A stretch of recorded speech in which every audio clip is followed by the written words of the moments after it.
How's everybody doing? It's Black Room Media back with another episode of Tinfoil Cap. I'm your host, Jay, Jigsaw Jay.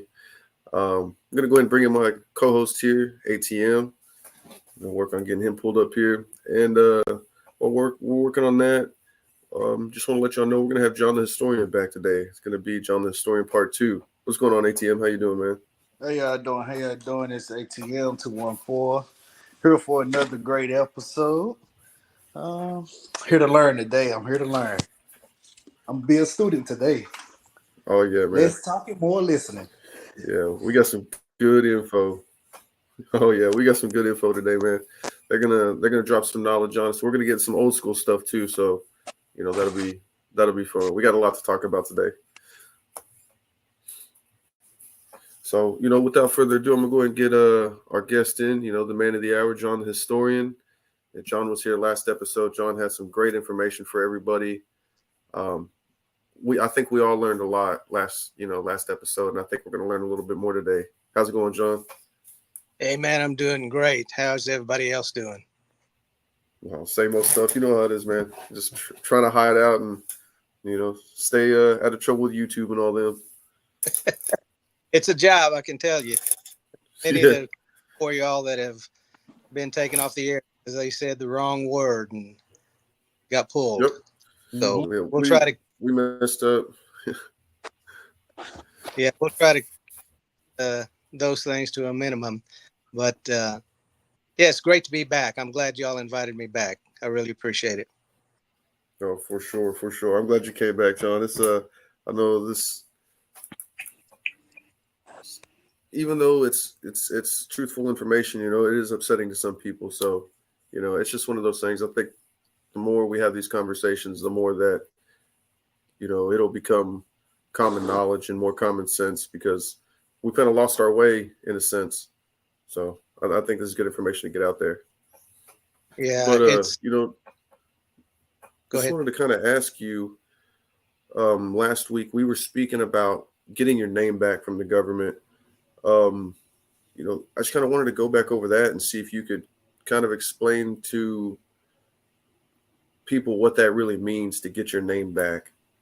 Because some people, may ask, well, what does that entail? Or how do I do these things? Where does that leave me when it's over? So, and then, maybe where do we go after that? Well, just to start off, words mean things.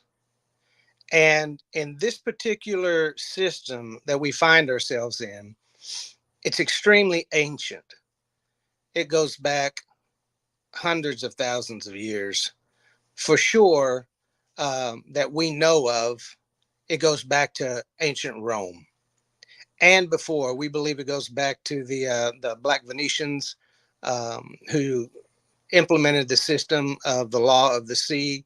If you know anything about the history of Venice, you'll kind of understand they were sea people, and they barricaded themselves for protection against pirates and other invading forces. So these were very extremely powerful people, but they used a system, a language that we are not privy to. We don't understand it.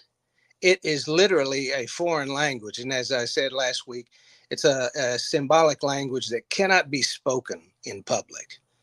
So we think that they're speaking English, but it's not. Not only that, their words mean different things to them than they do to us. They're the ones that are writing the laws, creating the laws and that system, and we have no idea. So you asked about the name. First off, the spelling, enemy. The name has become an enemy to us. Right. They use that knowledge and that understanding in the way that they perform their business and take care of their business, and they use it as a weapon against us. Everything has become weaponized. everything that they do. And it's against the normal person.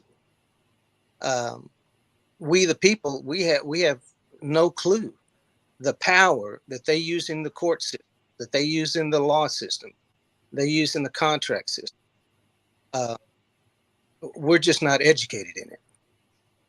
So first off, they from the birth certificate, they take your name, they give you a name. My real name, my Christian name is John Alexander. That's me. But they give me a patriarchal name, Abeta. They give me a last name. And that they own it. When they put this in all capitals, they own that name because we've signed over to them. So they use it in every single form that they can. J. Alexander, J.A. Alexander Abeta, John A. J. Alexander. They switch it around and use it however they want. Mm-hmm. So to get your name back, not only is it an extremely important thing to do for every individual, and I understand there's many people who probably heard this and say, what the heck is that guy talking about? I don't understand the thing he's saying. Right. Well, it's taken me probably 20 years for all of this to formulate and to figure it out and to see it over and over and over again, to understand that everything is a stepping stone to get to where you're going, and to understand that they have stolen our names, and because of that they have stolen our inheritance. They've given us credit, they've given us a treasury account and put our life's worth into that account to pay for things, but tricked us into giving our name over to them so we don't have access to it. They do. And not only did they steal my credit, your credit, ATM's credit, they stole our parents' credit. That's a lot of credit. That's unlimited credit that was given to us. But not only that, they've stolen our grandparents on both sides. That's a lot of credit that is due to us. That's a lot. That's a lot. So to get your name back, really, it's simple, and it takes a little bit of effort, like we discussed last week. Mm-hmm.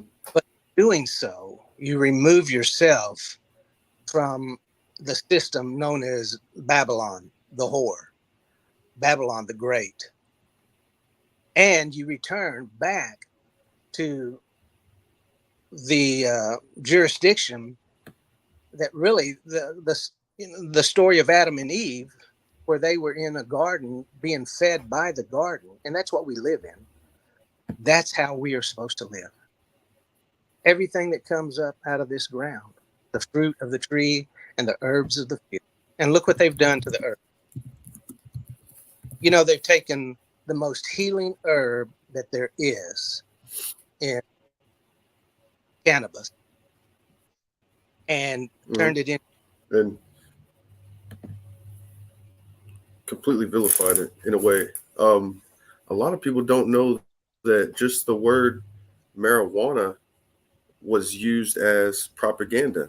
They wanted to make it seem exotic and foreign, and a lot of people don't know that that comes from people being afraid of, well, not just being afraid, but we were at war with Mexico, and they used that as a way to scare people off of it back during the whole reefer madness.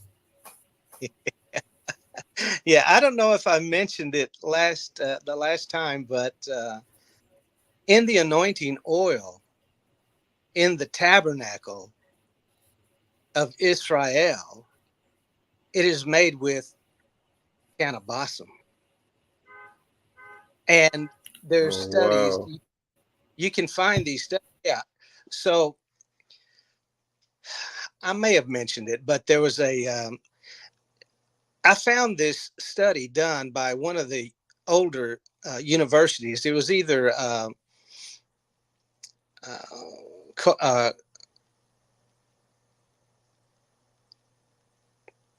I forget the name of the university. Begins with a C. Ivy uh, um, universities. They did a study on the combination of frankincense, myrrh, and cannabis, because those are the three main ingredients in this mixture. And they found out that it created dimethyltryptamine. And you've probably heard of DMT. Are you Right. familiar with? It's a Yeah, hallucinogen. I've heard about it. Well, there was a study done, a book by a Jewish guy. I forget his name. It's been many years since I saw this, but he wrote a book about the God particle, and it's DMT. How it Yes, connects sir. to the astral plane. It connects you to angelic visitation. It connects you to God, telepathy, teleportation, the whole nine yards. So this is something that literally is created inside of us, but they have externalized, kept us from this information, and have made it against the law to take this product. Today, they're using ayahuasca. I'm sure you've ayahuasca. Yeah. The shaman. It's the same thing. It's DMT. So if you mess with rooms, yeah. Yeah. Oh yeah. And Gordon Hancock did studies down in. He's a. You can probably find him online, but he did studies in South America. He went down there to do ayahuasca, and he was looking for answers about the ancient cave people, how they all drew the same things. Yeah. When he took the ayahuasca, he saw those images during that episode. So he understood that these ancient people were connecting to the spirit realm, which literally everything in our lives that is sold to us or given to us or fed to us stops that process from naturally happening within the temple of the living God. And we're denied access to it. Even the rubber soles on our feet disconnect us from the earth, and from the earth, the mother pulling all the impurities out of our bodies. And it just goes on and on. Everything has been weaponized. The Bible has been weaponized. The ancient books, they're weaponizing them. Medicine, you name it. I could go on and on, but y'all understand that it's all been a weapon. So the ultimate was your soul, your spirit, the essence of you. They have categorized that as a name. That name has become an enemy for us, keeping us out of the original state that we were born into. What we call the tree of life. They've kept it. It's kind of 1984 now. Exactly. I mean, it's happening, and people don't even realize, like you're saying, how words have become weaponized. It's everything. Double speak is real. You know, words don't mean the same thing anymore. What you say now means something completely different before. And I feel like that's with everything. Even these movies get put out, and a movie gets blasted so wide that now whenever you look something up, you don't find the facts of what you're trying to find. You end up finding a Marvel movie, you know. And specifically right now, I'm thinking about Black Panther. Everybody, Kanye West talked about it. A lot of celebrities talked about it. And I think that's a real thing, that now you go and you type in Black Panther, all the first results are going to be about this Hollywood movie. And if you want real, true facts, you're going to have to look deeper and deeper and deeper. And I think that's with everything now. We're so flooded with information, it's hard to find what you're really looking for. Well, and they're controlling what gets put up at the top of that information list. For sure. You could find things. You have to dig hundreds of pages to get to where they're going, and all they're doing is duplicating the first 3 pages. And after a while, you get tired of it. It's the same thing, and you give up. Well, that's what they want. Everything they do is to get you demoralized and to get you to give up in the process of your search. And they've done their job. Mm-hmm. So with the name, it took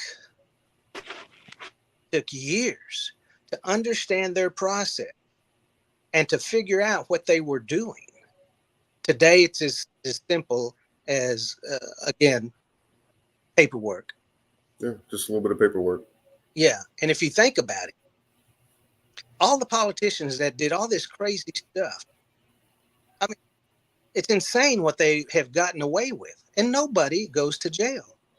Why? Because they did the paperwork. They are not under the jurisdiction that they put us under. I guess you saw was in Italy and in Europe where the politicians are getting busted because they're pumping, given the jab, and they're not taking it, and they found out. So now for fraud. So yeah, and that's a we got to be careful there, because we did say the C word one time and they kicked us for a week. So really? So we got to be careful there. We were talking about the cough, and they caught us on that one. We said the C word one time and they got us. So yeah, that's a. So what would we call it? Because I just consider it JAB and I mean, the cold, I guess. The cold, Okay. We got sick. The flu, I guess the flu happens. But yeah, that was it's interesting how that stuff there is still playing out now, and we're finding more out about that specifically now, and more how maybe we went a little too far. Maybe this is now we're starting to reap some of the ramifications of our first whenever everybody got benched for a little bit. Everybody had to sit on the bench for a little while, and I think people are realizing now, you bench the team for too long and now people are kind of rusty. It's hard to get back out there and do the things you need to do. Yeah. And I think the franchise owners' pockets are hurting a little bit. So I would. So once you have done your your paperwork, a whole world that you didn't think ever existed opens up to you. First off, you're not going to be now all the legwork, all the groundwork, the foundation has already been for whoever wants to back. Because we have literally been lost at sea. We've been in a system that is the law of the sea, and we've been lost at sea for so many years. For me, 60 going on 69. So I didn't know I was lost, but now I'm found. And according to their laws, 7 years and you're dead. If you're lost at sea for 7 years, you're considered dead. And they haven't found the body. So they claim everything.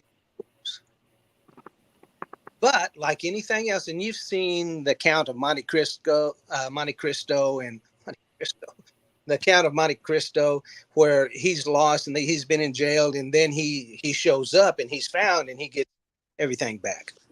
Well, that's what happens. You are literally born again in the correct sense. not in the commercial court sense, where you're raised from the dead when you stand up and they say all rise and you stand up from being in a sitting position, and now your dead corporation has been given a human to take possession of it, and now you've risen from the dead. So once the world opens up, they cannot deny you any credit, because you literally the bank. You're the one that loans the money to all these institutes. You are the employer. You're not the employee. So now you're not involved with the IRS anymore now, right? No. And really, Yeah, so that's tax. you have to get out of their system for 4 years. And they have to let you go. So if you don't pay for Interesting. that many years, With Dave, you go off their books. But it's imperative to do the paper, wow. because you still hold the key to getting back into their system. You have their driver's license. You have their you've registered your car. You've registered to vote. You have a U.S. passport, so they can claim you. They say, "Hey, what do you mean? You know, you're still getting the benefits from us." And so they pull it back. Now,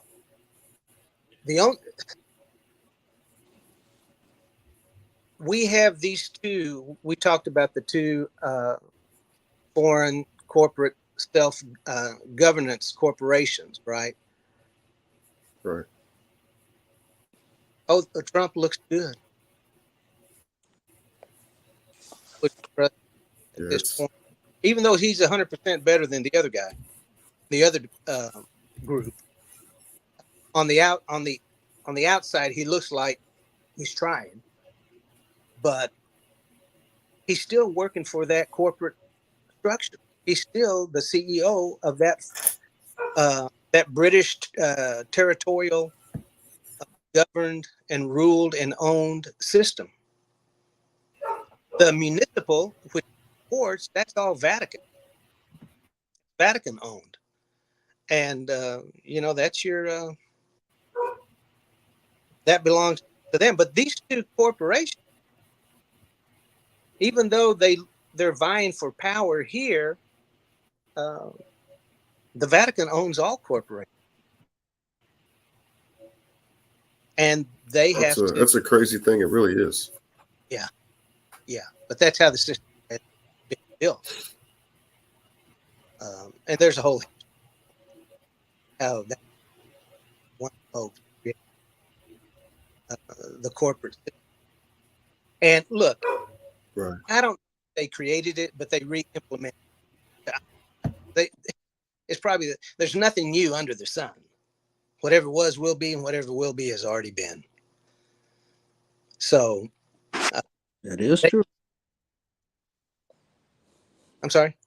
And I said that is true. That statement, what you just said, nothing's new under the sun. They can't come up with anything new. Look at what is happening in the movie arena. The same story over and over and over. Mm-hmm. And now we've got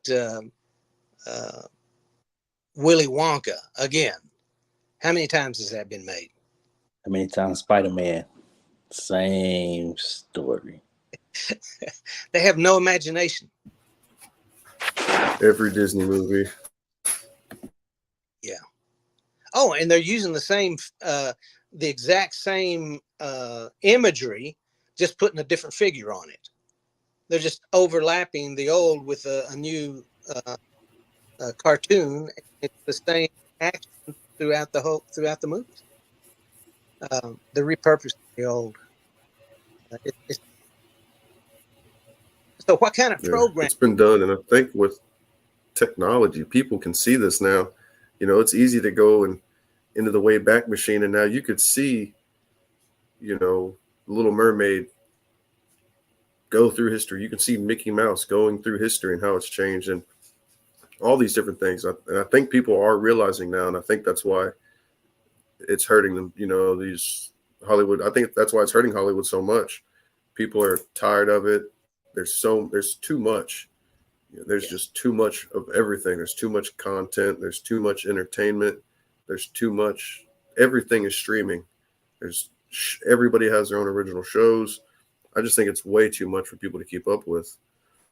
You know, and you know, just before we continue too much further, I want to let people know they should really look into Anna von Reitz. Anna von Reitz. I may be saying that incorrectly, but she has a lot of great information whenever it comes to all of what John's talking about here. She has a ton of good information. You know, one of the things right here says here, you are probably not a U.S. citizen.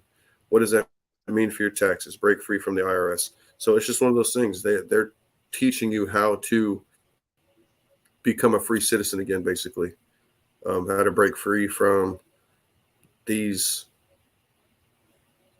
British laws, these laws that really aren't ours, but they're being forced by, you know, like John said before, you know, you hear people say it all the time, you know, policemen, they're policy men, you know, and they come from overseers, you know, all this stuff, you know, overseer, officer. I mean, it's been passed down, and people don't realize that the names get tweaked a little bit, but it's the same thing. It's to hold power. You know, they say protect and serve. Not once have I felt protected or served, you know, when I'm getting my ass busted for something I probably didn't really do. So, and I think a lot of people feel that way. And I think that's why you see this unrest now, you know, and maybe that, you know, there's always been unrest, but now with social media, with the internet, everybody has a computer in their pocket. It's real easy to just get all this info. You see what's happening on the other side of the United States, when before basically the only thing you saw was the local news. So it's a lot different now. It's a lot different now. But I definitely think people should check out Anna von Reitz and look into the things that she's talking about also. It's well worth your time. Now, they do protect and serve. They just don't protect and serve the people. Mm-hmm. Protect and serve the corporation. Right. So they do their job. They just don't work for us, even though we pay them. We're paying. So yeah, that's a good that's a good thing there to people don't, for sure. I don't you know, know, John, I want to get into some. No, go ahead. Go ahead. I was just going to say, I kind of wanted to get into some. 9/11. We're playing tag. Go ahead, John. You want to get into some 9/11, 9/11? Yes, sir. Yes, sir. Okay. Yes, sir. Trying to get into. Want to go old school. You know, talk about some old stuff. Reason why. Here recently, I think this was earlier this week, the end of last week, there was a letter that was sent out or leaked. You know, this was sent out actually back in 2002, November 2002, but it never made it to where it was supposed to go. This letter was written to the American people by Osama bin Laden, and they have the full transcript here. It shows this was written November 24th, 2002. First, he quoted the Quran 3 or 4 times here. He asked some rhetorical questions and then answers them himself, and just kind of gets into the whole reasoning behind, you know, what had happened in 2001 with the towers being struck or not struck, depending on what your beliefs are. Because there's a lot of I'm sorry? What? Yeah, the letter. Yeah, it's out now. One of the main things that he is using as justification is, which kind of gives me pause and gives me hesitation to believe this, because of right now, one of the biggest things that people are talking about is Israel and Palestine. And that's one of the things that's one of the main reasons that he calls for the attack here on the American people. It immediately says that the answer to his first question, 1A, you attacked us in Palestine. I mean, he just kept it going. All right, somebody in the chat is asking, does anybody know about Yaqub and Ishmael and about Yaqub, the big head scientist? I think what they're talking about is how, the belief about how the white race was created. You ever heard that, about how Yaqub, he created the white race? They were supposed to be a slave people. I believe I may be a little wrong here. Let's see if we can bring them up and kind of inform us about this. Let's see. I'm going to go ahead and bring on that guy here and see if he can give us a little bit more information here, man. Tell us about Yaqub. I don't know. It says I've heard a little bit of it, where they basically stay in the mountains. His family, the reason why he did what he did, because his family got into a big fight, and it had to do with something with his dad and his brother, or no, he married it had to do with marriage, and the girl who they had her marrying wasn't the right dude, but the people lived in the mountains. But Yaqub is like the son, the big head scientist that made different cultures or whatever. And it's something I wanted to know about, because I have a coach that told me about it, so I really can't speak on it too much because I'm just still learning about it. But it's go ahead, Jake. From what I understand, Yaqub comes from the Nation of Islam. That's something that they talk about, and they spell it a few different ways: Yaqub, Yacub, Yaqub. They say he was, like you said, he was a scientist, lived about a little less than 7,000 years ago, and that he was the creator of the white race, and he did this through selective breeding. A lot of people say that he did this. There's a lot of inconsistencies. There's a lot of talk about this, and like I said, it's gone back. This story's gone back many years. Right. Nation of Islam believes that Yaqub is the biblical Jacob. Yaqub, Jacob.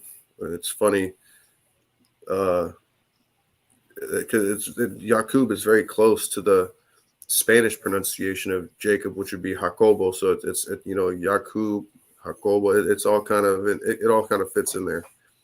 But yeah, I've heard the story a little bit.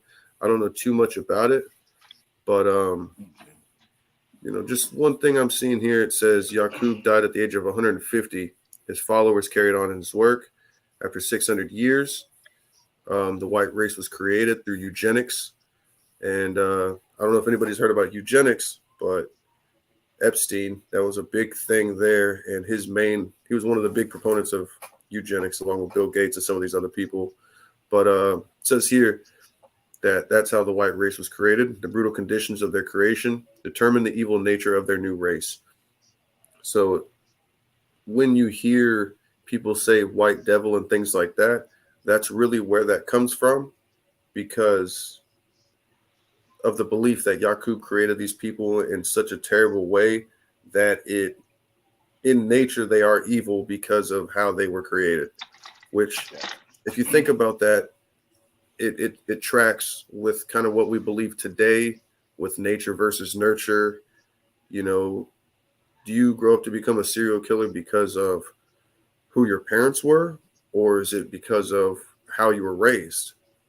And it kind of goes both ways. Yeah, you can grow up in a terrible house, be mistreated forever, and kind of be molded and formed into this evil person. But you could also be given everything and be completely spoiled and then still, murder your parents. And that's happened also. So I don't know. You know, like I said, I don't know how much credence I could give it, just because it kind of still goes along with the Bible and those things, and Right. you know, it kind of gets misconstrued either way. I just, you know, Right. when it comes to religion, politics, it's a hard thing to really. It comes from somewhere. You know, these are Right. old stories, so it has to come from somewhere. Um, I mean, these religious books were kind of history in a way. I just think it's been. I don't think you know it's been tweaked over time. They don't preach the same way they do today as they do 100 years ago. You know, today in the Bible, it's okay to be gay, but 100 years ago, 200 years ago, there was rules in the Bible on how to treat your slaves. You know, and they don't talk about that anymore either. So it's, you know, It's I think handwritten. even with, yeah, exactly. You know, it's handwritten and they can rewrite it whenever they want. So I think all religions are that way. It does come from somewhere, but it's an ancient game of telephone. Who really knows what they mean now? Right. It's just like us, you know, looking over the Constitution and the Bill of Rights. Like we are reading it from a point of view from 2020. You know, we're not reading it from the point of view of people that were living in frontier times, having to, you know, shoot and kill what they ate. You know, we kind of it's totally different now, but we still go off these things. So should you change them? Maybe. Should you at least keep an original copy so that we can see where we came from? I think so for sure. I think that's kind of where we've gotten lost, is now we only know what's given to us and not the truth, so that we can make our own decision of what we want to do. Right. Can I interject? Yes. For sure. For sure. First of all, nowhere in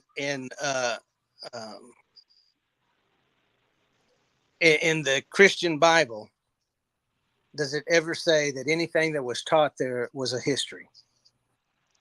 As a matter of fact, it says just the opposite. Right. Our book came from the Torah, the 5 books of Moses. The history in the Bible says Ezra, during the Babylonian captivity, was given, or the Assyrian captivity. He was enslaved in Persia. You know, they moved him to Persia. King Cyrus allowed him, Ezra, to go and write the books, and he wrote the books. So we're told Moses wrote them. That's not what the Bible says. The Bible says Ezra was given permission to write the Torah. And but the Psalms talk about the dark sayings, and Paul talks about Abraham, and Sarah as allegory. Jesus, when he taught, Yeshua, whatever you want to call him, when he taught, whether he lived or not, the teachings were in parables. It says, never did he speak that he did not speak in a parable. So these books, the 3 main ones, Torah, and I mean, if we had time, I could break down the Hebrew words to show you that this is about consciousness and about thinking. It's about spirituality. It's inward. It's an inward process. It is not an outward process. And these religions have chosen to concentrate on religion instead of spirituality. So you change the focus from an inward perspective, which the Torah, the Christian scriptures, even Islam, is about the inward man. It's not about the outward man.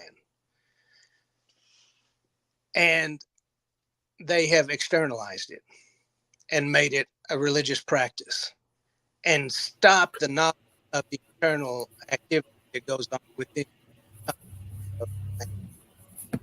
or woman. So I would say that first. But the other thing I was going to mention is 7,000 years. That's a pretty long time, right? To have information. Yeah. Oh yeah. But the old in history, is anybody familiar with the oldest book ever found? Remind us. The Epic of Gilgamesh. Yes. Okay. It's the oldest story that has ever been found, and it speaks about the gods that came from wherever they came from. Two brothers, Enlil and I forget. I read that book, 30 years ago. But it's about Samaria, about about Babylon, and how these two created slaves 200,000 years ago. 200,000 years ago. They created a slave group to dig for gold, because their world that they came from, and they were using powdered gold to fill the skies with, metal to fill the skies with, to try to save it. Well, they couldn't. Oh, I know where we're going here. Look what we're doing today. They're doing the same thing, but the reason they're doing it today is completely different. So the Enki and Enlil.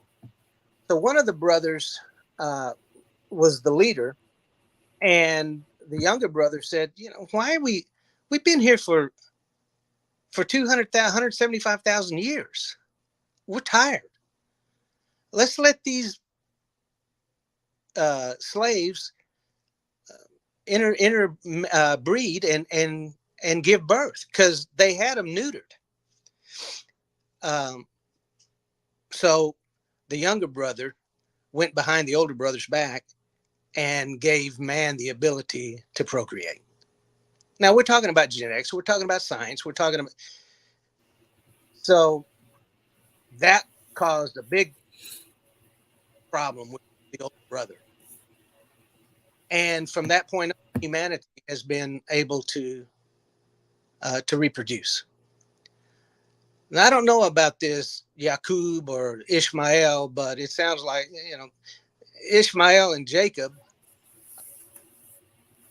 one is the firstborn of the flesh and one is the firstborn of the spirit. Mm-hmm. Well, that's you. The firstborn of the flesh cannot be the inheritor of the priesthood, which is internal. The guy that wants to think about eating, having sex, and protecting his family, that's all they care about. That's the lower mind, is not going to be able to raise his consciousness to the point where he can commune with the Most High, whatever that is. So if you're going to stay in the lower lamp, because you're the lamp, Jesus says you're the lamp, and if you cover it up, you're no good. You got to fill the lamp up, and you have to be the light of the world. The chakra points in your body. That is exactly right, ATM. That is exactly right. So all of these books are written for the one purpose of teaching us how to become the high priest in the temple. Paul says, know ye not that ye are the temple of God, and the Spirit of God dwells within you? Come on now. Yeah. Part of this conversation now. So every book is written about this. Mm-hmm. Islam teaches you, and it's a great teaching. It's the one that is so in your face, and if you don't get it, you're never going to be a high priest. They teach you have to cut the head off the infidel. And we discussed this a little bit last week. Cut the head off the infidel. Well, who's the infidel? The left hemisphere of the brain. That's your speech and your thinking center. And in order to cut the head off, it is a meditation term. It's all about meditation. Every single story in the book is about how to raise your consciousness, to cut off your thinking. Jesus put it so succinctly in Matthew 6, because they asked him, teach us how to pray. Wait a minute. Wait just a doggone minute. Do what? You're a Jew and you're asking a Jew how to tell a Jew how to pray? They have a prayer for everything. Everything's covered with a prayer. They have ceremonies of prayer. They have daily prayers that they do every day. and you want me to teach you how to pray? Why? Why do you think? Because it ain't working. Whatever we've been doing, it's not working. It's not producing the thing that it is promised to produce.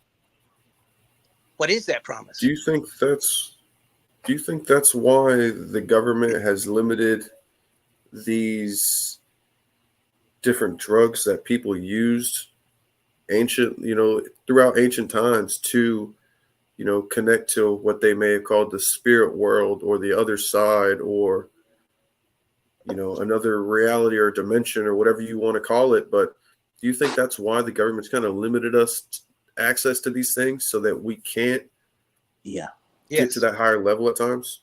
You got it, ATM. Go ahead. Yes, I feel like they're going to try to limit it as much as they can, because if everybody wakes the hell up, who they going to be able to puppet and control? Yeah, that's exactly right. Like, everybody's going to be like, no, like I'm a little awakened, but I'm still relying on the government for certain deals. But when you become fully awakened, you don't care what people think, don't care what people say, because you move totally different. You're free. So it's just that. But I'm gonna let y'all keep going, because I love this conversation. So how do they control? What do they use to control? I'll say they control you by once you say dealing with what they put into the TV, what they feed you on the TV, how they continue to just keep bleeding this one agenda. Like, okay, oh man, I ain't want to go here. I ain't gonna even go there now. Bye. That's a suspension if I say it. Yeah, let's keep it. Yeah, let's keep it safe. We'll use that one. We won't say it, but we'll talk about that off the deal. That can go off air. Those are off air conversations. Is they're using one tactic, and it's fear. Mm-hmm. Oh, that's the best tactic right there, to keep you scared. Yeah.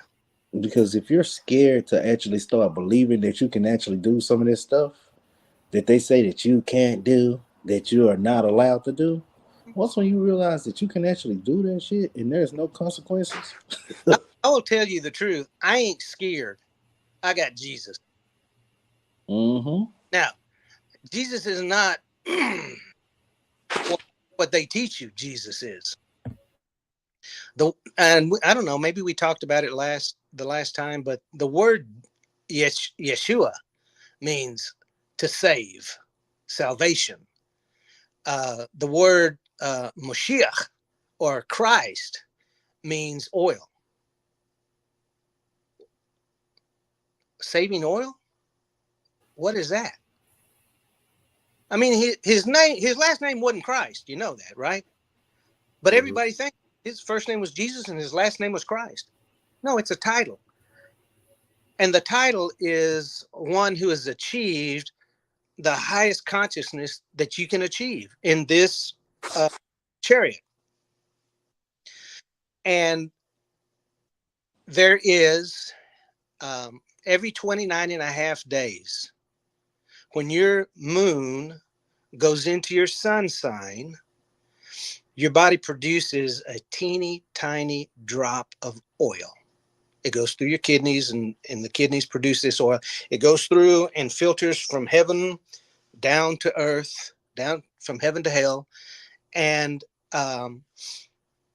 if through your meditation, that's why it's important to be the high priest, to go into your meditation, and through the Kundalini energy that rises up, if you squander or waste this seed, well, number one, you're not going to get the effect that you're supposed to. But number two, you got to do it again next time. Try it again next time. But through that Kundalini serpent energy, you raise it back up to where it came from, back up to heaven. You heave it back up to heaven. And interesting, I was thinking of this just today. The word heaven, Heave, with an N, parentheses, N, to heave. But in the Hebrew, the N, the nun, means to, it's a symbol of a fish. When you come up to the water and the fish is there and he sees you and he goes, pew, and he takes off. He has saved himself and he's renewed his life, because otherwise you're going to catch him and going to eat him. So that fish is the symbol of Jesus. And in the, the story of, they're going to the meeting. Can you see that? Mm-hmm. Okay. I'm going to tell you where the meeting's at tonight. Don't tell nobody. Well, how am I going to know? I'll give you directions. So what they would do is, give me a second.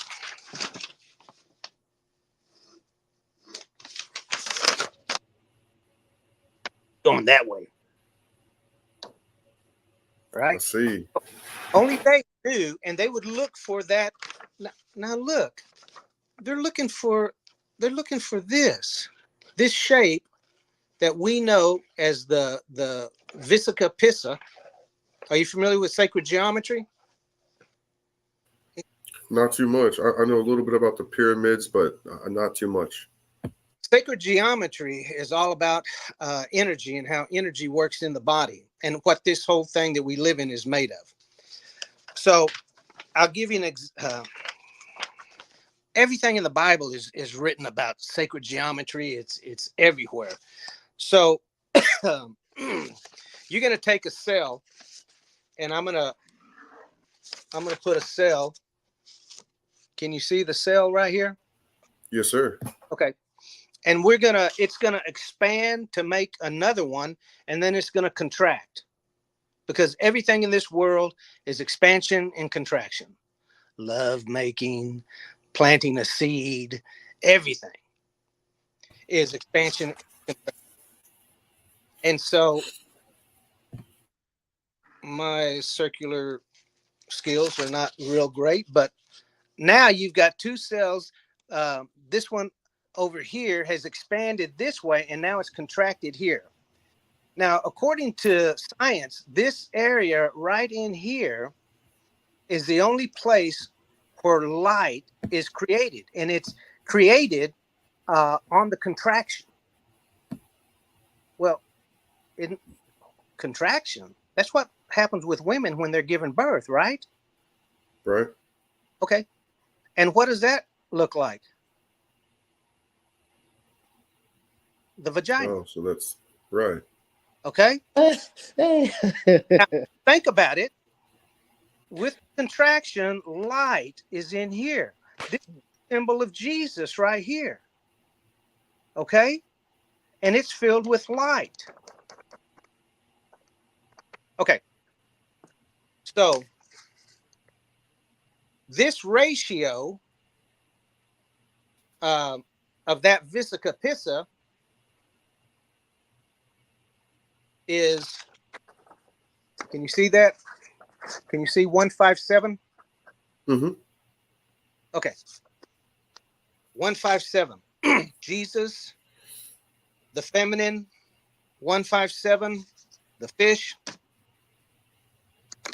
I don't have the scripture right off the top of my head, but Yeshua, Jesus, has been crucified, and doggone it, our leader's gone. So what do? We go back to our old life. Where do we go? We go back to fishing.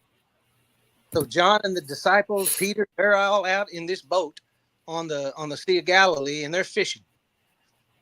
And they hear this voice from the shore. I mean, they've been out there all night long. They ain't caught nothing, not a fish. And this voice comes up and says, "Children, have you tried the right side of the boat?" And I can just hear Peter, "Right side of the boat, my ass. We've ain't us. They're fishing this whole sea right here. We've tried everything. We've gone as far as we can go down as shallow as we can get. There's not a fish. There's no fish anymore in this sea." And John goes, "Peter, the master, just try it." So they throw the net to the right side of the boat. Okay, this is the boat. This is the left side. Well, to you, this is the right side. This is the left side. Okay. Mm-hmm. So they cast it over here. And what happens? They catch so many fish, they can't even get it up into the boat. So they drag it to the shore. And then what do you know what they do next? They count every single one of them. Who's going to count every single fish? They're not counting fish. He's telling you something.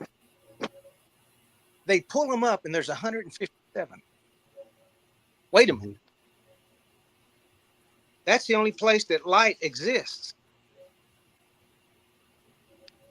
So Jesus teaches, if your eye be single, your whole body will fill with light. The single eye. He's teaching you meditation. And for those who have spent time in silence and darkness and quiet, you know that at a certain point, the whole inside lights up. Yes. It's amazing what happens there. Now, I can't tell you how to do it. You just got to do it yourself because everybody's different. But in my experience, I had to get up early the next morning. I'm in bed, and doggone it, somebody left the blinds open because we have a light right outside the corner of my house. Man, I got to get up. I open up my eyes. It's pitch black. I close my eyes. It's as bright as it can be. You know, and I'm thinking the whole time, what in the world? But I had been doing the discipline, like Yeshua says, if you continue in my word, and his word was becoming a high priest. And in order to become the high priest, you have to go into meditation. You have to be a master of the serpent energy, like Moses and Aaron were with Pharaoh. You have to learn how to use your serpent energy to eat up all the straggling, the crazy little serpents that are trying to destroy you and distract you and everything. You have to eat them up and get rid of them. That's meditation. You know, John, that's good. I usually end the show telling people, you know, do your research, you know, look into these things because a lot of what we speak about, you can find yourself. I think that's something great right there. You know, we're probably going to start adding to the end of the show, you know, do your research, meditate, you know, center yourself. I think that's very important. I think that's something that you know, I think that's something that people need to get back to. You got to get back to yourself. You know, you really do. Right. You know, So real quick, before I'm going to finish this and then we can move on to something else. Oh, but for sure. The brain split in two. It's not unified. So your meditation will unify. You have to stop your thinking in the left hemisphere and your speech. That's why Jesus said to take no thought in Matthew 6. You've got to stop that in order to unify the energy. When the energy unifies, the light shows up in the pineal gland. The pineal gland becomes the lamp of the body. And that's what the 157 over here the Vesica Pisca. That literally happens when the two hemispheres unify, and you have the light begin to show up in your life. And that opens up the doors to your ancestors. It's literally what it does. So who's your creator? Your ancestors. And they're in you. They're in your DNA. And the whole Bible's about this. I mean, I could tell you, I could take you to the chapter on Jubilees. I mean, anywhere you go, I could teach you. But that, like ATM says, once your eye is open, this is not the third eye. This is the first eye, because the pineal gland is literally just like the eye. It has everything that the eye has, but it is pointing upward. And it takes in energy from above. And once you open that window, like Noah opened up the window on the third level up, well, that's the third level up. Then wisdom comes in, the voice of the creator comes in, the knowledge. And your ancestors created you. They're inside of you. And you have to be silent in order to hear the voice, to hear the direction, to hear the answer to whatever you ask. And that's what Yeshua said. He said, ask and you shall receive. Seek and you shall find. Knock and it shall open up unto you. But that's an internal thing. You're not going to be out on some door going, hey, open up. You know, it's internal, because they asked him, when are you going to set the kingdom up? He says, the kingdom comes not through observation, for the kingdom of God is within you. Luke 17, 19, 20 and 21. Anyhow, okay. So And that's good. that's the process. It really is, man. Of understanding the difference in the two Babylons. We've got two Babylons running together. And literally, that was a book written by Alexander Hislop. He was a Catholic priest who wrote Two Babylons years back, and it's all about the system, how the work. Everybody wants to borrow one and read it. It's a fascinating read. It's serious. It's a serious study, but it's well worth putting the time in to get Yes, sir. Yes, sir. Man, John, I really appreciate you coming on here today. And I think we're going to stop here for today. You've hit us with a lot of information. I really do hope that people that watch and listen to this do some research on some of the things that we've spoke about, and like you said, meditate. I think that's very important. We need to get back to ourselves. We need to get back to taking care of ourselves, looking within, finding out what we need, and getting back to that point. So I think this is great information. And again, I really appreciate you coming back on and giving us a lot more of this information. It's a pleasure. Anytime, my friend. Anytime. Thank you, John. Just want to go ahead and before we completely kick off, just if everybody would remember Anna Von Reitz, look into her, look into what she's talking about. She will get you deeper into these things and help you get out of the system, get you back to being a free citizen. Look into these things John's talking about. It's easily found online. And like you said, it's just a little bit of paperwork that you got to file if you want to get those things started. And get back to meditation. We need to get back to that. I think that's good information. Anything else you guys got? Only thing I can add to the meditation point is for people that's struggling and trying to have a hard time, like I used to, get on YouTube. It's gonna teach you how to do it. Yeah, it's as easy as humming. Mm-hmm. And listening to your sound. And people real quick, people will say, well, you spend all day meditating. No, you start out with 2 minutes of deep breathing and meditation. Just, deep breathing and humming. Just start out with 2 minutes. Do that for a week, 2 minutes a day. The next week, go to 4 minutes. Next week, go to 6 minutes. Go build it up. Before you know it, you'll be humming up a storm. Look, when your mother was babying you, I mean, she's holding you. What's she doing?